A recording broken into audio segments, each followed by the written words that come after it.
start with, I will invite our keynote address speaker, Madam Meeta Rajiv Lochan, who is the Secretary in the Department of Public Health, Government of Maharashtra, to deliver the first address, which is a whole address about the policy issues from the state and how the state is looking at the health sector growth. Madam.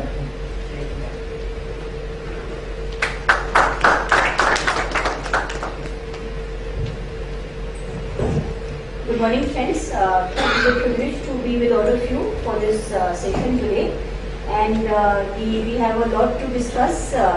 Friends, what I would like to say is that while it is very important to talk about technology in healthcare, we are also going to discuss the importance of investment in the healthcare sector and so on.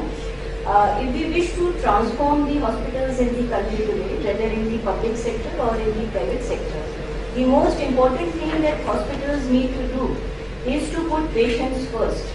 Now, this may sound like something of a contradiction, but I assure you that this is not the case.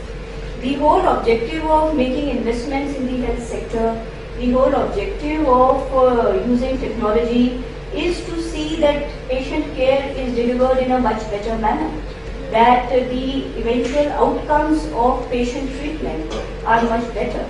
And when we look at the state of healthcare in the country today, we find that actually the patient is missing from patient care. If you look at the most important parameter of quality of service, I think that would be the patient medical record. What medication did he get? What treatment did he get? Did he become okay? Was there any follow-up? When we check with hospitals, we find that the status of patient medical records is very, very incomplete, and that is a very serious problem. In the public health department, we do a lot of studies, and one of the studies which we were trying to do was to see whether medical protocols, treatment protocols in any discipline could be improved. And when we tried to do that, the first and most major obstacle we came up with was that hospitals don't maintain medication records of patients who were taking some treatment at the time they presented to the hospital. Because in OPD care, many hospitals simply allow patients to carry away the medication slip. Some hospitals, of course, keep a copy, but everybody doesn't. And this information, how you are going to treat the patient, unless we can update that regularly for the entire period that this patient is there, before he presented to the hospital, when he came back, how can anyone have a good treatment plan? When you look at how hospitals function, it's not that the hospitals don't keep data. Oh yes, they all maintain data. It is a operation, it's a regular enterprise like anything else, and they keep a lot of information on anything which impacts their profitability. So they will keep detailed records of every last syringe which was consumed in the operation theatre. But when it comes to treatment data, how many patients availed of IPD treatment in a particular hospital, out of them, how many how many suffered an adverse event of any kind, or statistics of death, or even at the individual patient record, we find so many flaws. Friends, basically it is the role of the hospital to enable sufficient institutional arrangements to be put in place to see that patient data of this kind is recorded. We in Maharashtra ran a health insurance, we are still running a health insurance scheme for, I think we cover 75% of the population of the state. We have treated 2 lakh people to date, and we had huge issues with the hospitals. Let me tell you that overcharging patient was the least issue. It was there, but it was the least issue. The much more important issue was that patients said hospitals did not take us into confidence about their treatment plan, hospitals did not wish to follow standard operating protocols. Once the patient was discharged and he came back, follow-up was such an issue. Most of those hospitals simply turned away the patient. Malpractice was a huge issue. And here we find that hospitals put a great deal of pressure on individual doctors to achieve certain billing targets, to prescribe certain kinds of medicines. This is all very well known. I mean, all of us are part of the healthcare sector. There is nothing new about this. Standard operating protocols is something which every doctor reads about in his undergrad, in his PG, throughout his career. But when he leaves college and when he comes to join a hospital, we find that there are no institutional mechanisms to keep systematic record of data. Whether it is the pre-op workup, in the operation theatre, or afterwards. And so long as we are not able to do this, there are very serious constraints on the kind of procedures which a hospital can do. Some of you may recall last month there was a story on a heart transplant case in Chennai, where the hospitals in Chennai, they coordinated with each other beautifully and they saved the life of that young man by transplanting a heart in time. When we sought feedback from various hospitals in Maharashtra, most of the feedback was this, that a heart transplant is a very, very complex procedure and it requires a lot of post-operative care, number one. And number two, even after the patient is discharged, it requires a lot of follow-up with that patient to see how he feels. This is something which hospitals are simply not willing to do. But why? Actually, when you look at how we as patients, let's look at ourselves, how we evaluate hospitals. We evaluate hospitals on the basis of the reputation of doctors. But actually, when you look at the experience of a patient in a hospital, how much time does he really spend with the doctor? He spends what? 30 minutes? 45 minutes? The hospital, the doctor comes in, performs an operation, or if it's a non-surgical case, medical management, then he will do 2 visits in the day. The total time put together would not exceed 1 hour, which a patient spends with the doctor. Most of the time, patient care is dependent upon paramedics, on nurses, on residents, and it is here that we need to see that the quality of care is much better than what it is. Whether it is, let's take basic pre-op. There are so many SOPs which people are simply not trained to follow. The very basic SOP for any surgical procedure, that there has to be a pre-anesthesia checkup, and it has to be done a day before the surgery. Is it really followed? Most nursing homes that I get feedback from say that no, PAC is done on the operating table and the doctor is told by this patient should be certified as well. Why should we do that? Or things like surgical safety checklists. Is it so costly? A surgical safety checklist is a small checklist. WHO has been talking about it for the last 10-15 years. You only need to ask your paramedic and the OT technician in the OT to fill it up. And it is a very important instrument to ensure that if the left eye is to be operated on, right eye does not get operated by mistake. And mind you, it does happen. It's happened to me instantly when I was a child.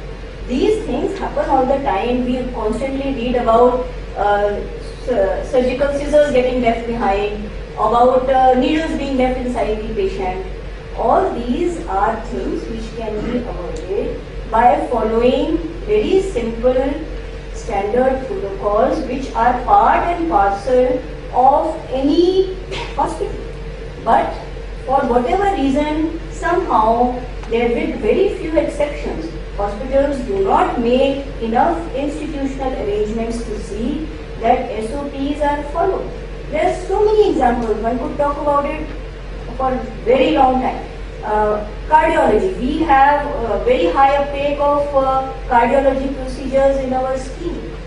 And we found that unfortunately there is very little health regulation as of now. There are many cardiac standalone cath labs. And we do empanel standalone cath labs because in many areas it's important to provide services to patients, especially in times of emergency. We found that many of those cath labs did not ask for surgical backup for a complex elective procedure. But that should be done. No, if there is no regulation, it is part of medical knowledge that if there is a complex procedure going to happen, patient is of a certain age, then you should ask for surgical backup. That has a direct impact on death rates. But unfortunately, hospitals don't. The most significant adverse event in any hospital is death. And for death reporting, I think there's a form, MCCD form, which is prescribed by the government, I think, which most hospitals have to fill up for any event of death. But that form is not automated. If I were to ask a hospital, please tell me how many angioplasties you conducted in the year and how many patients died.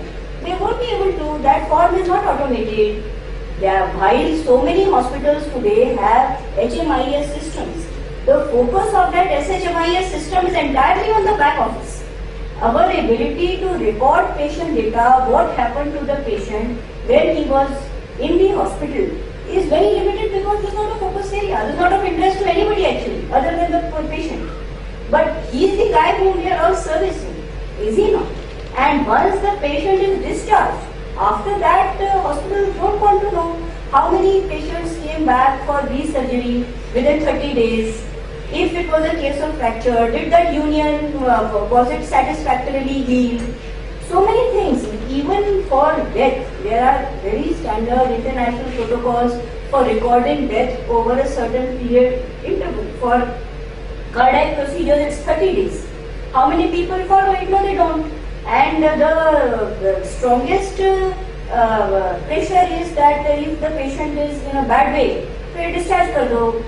If he dies, then we will have to take it. We tried to collect information on some of these parameters, and when our doctors went to several private facilities, they said, no, we've never had an adverse event, no patient has ever died here, there's been no infection. I wonder whether he ever treated any patient at all. See, these things are part and parcel of hospital working. We are doctors are human beings, nurses are human beings, technicians are human beings, anybody can make an error. But unless we can record this information, how will we take any corrective action on it? Friends, this is the most important issue in healthcare today. Are we delivering quality services to our patients? Can lengths of stay be improved? Can we reduce the period of stay? Can there be better healing? But all this can only be done if we keep detailed records of what is happening to the patient and if we give some focus to quality. Wherever I go and whomever I talk to, they have this big idea that quality in healthcare is to do with money. That you have to have a 5-star hospital, you have to spend so many hundreds of crores in order to have an NABH accredited hospital. This is a complete myth. The economies of scale in the healthcare industry are very limited. How much money does it take you? Tell me. This is such a simple thing like an elbow-operated tap. We all talk about infections. So the doctor will spend at least 7 minutes, I'm told, he spends scrubbing his hands before he goes into the OT. And after that, when there is no elbow-operated tap, then he touches it with his hand. Oh, sab bekar hai. 1,000 rupees that tap. All it takes is few investments of that kind, pen and paper to keep record of what is happening to the patient, continuous power and water supply to operation theatres, simple thing like having hand sanitizers in all wards, simple thing like seeing that oxygen cylinders are filled up, so that in ambulance, when you send the ambulance to a critical patient, it doesn't happen that the cylinder gets exhausted. These are not things which require money. This is a matter of attitude, and it is an unfortunate fact today that these things are simply not discussed, and there is very little pressure on hospitals to make institutional arrangements to facilitate all these things to happen, to see that higher quality healthcare is delivered to our people. Look, the issue of investment in healthcare is a complete red herring. We are a prosperous society, increasingly money is increasing, healthcare will attract funds. It is inevitable. You don't need to make a demand about it. वो पैसा तो आने वाला है. But what are we going to do about it? Unless we can utilize that money to improve the quality of services which we deliver, then how is it going to help us? All our children are going to grow up in the country, in this country. We need to make an investment in their future. In the Rajiv Gandhi Yojana, we have empaneled 470 hospitals. We evaluate all of them. We put them on grading of A, B, C, D, and that's how they get paid. But when it came to, we are now conducting a re-audit, and we encourage hospitals, please improve services. We would like to see that you improve your grade. But we have around, I think, 30 hospitals in grade A, another 50 in grade B. The rest said when they found out that quality of patient care, the kind of norms which I am talking about, that you would require to spend some time in doing all that, they said, no, we are not interested. If we have grade C, we are happy wherever we are. That was the response of many of them. There were others who were interested, who did find that this kind of evaluation and gradation was a value. We need to increase that number. We need to increase the focus on quality. We need to make it an issue which concerns everyone. We have some of the best doctors in the world. There is no two issues about it. But do we have some of the best hospitals in the world? I think there is a very serious question mark over there, and that we can only make that a reality if we can put the patient back into patient care. If summits like this can achieve that, I think that would be a huge contribution to healthcare in this country. Thank you.